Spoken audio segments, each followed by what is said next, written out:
I'm attempting a new craft. That does not mean that I'm ditching all of my old crafts. I still love working with wood and paint and things like that. I just need something to do in the wintertime when I'm indoors. I was pretty excited to start this craft and to take video so I could show it off.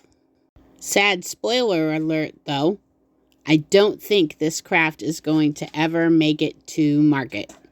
I most likely will not do this craft again, especially not in quantities to bring to the shop.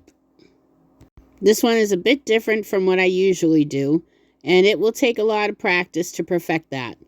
I'm not sure that I want to put in all that work and practice to do that.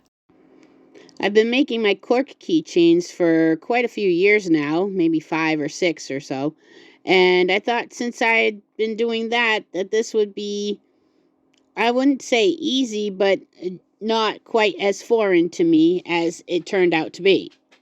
I also didn't realize how many things that I didn't actually already own in order to do this craft I was doing.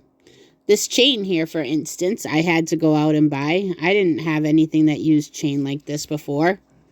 Same goes for these little tiny lobster clasps here that I picked out. And I had a difficult time picking out which size I would need that would work best for what I was doing. And that is one of the many problems when you decide to jump from craft to craft. Each genre of crafting, if you want to use the word genre, I don't know what word you'd use besides that, requires their own tools. Those tools don't always overlap into the next genre that you're doing.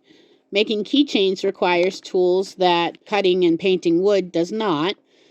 And cutting wood to make things requires different tools than making a light-up glass jar, and so on and so on. And right here, these little pliers that I'm using, I did not own those yet.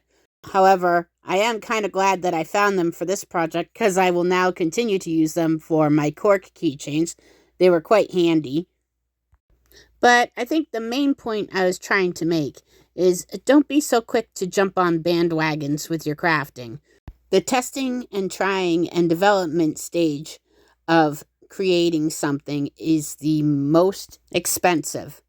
You have to buy new tools, you're afraid to buy in bulk, and as in my case, you may not even enjoy it. Just because you can make things doesn't mean you can make everything. It doesn't mean you should make everything. Some things are better left to the people who specialize in that.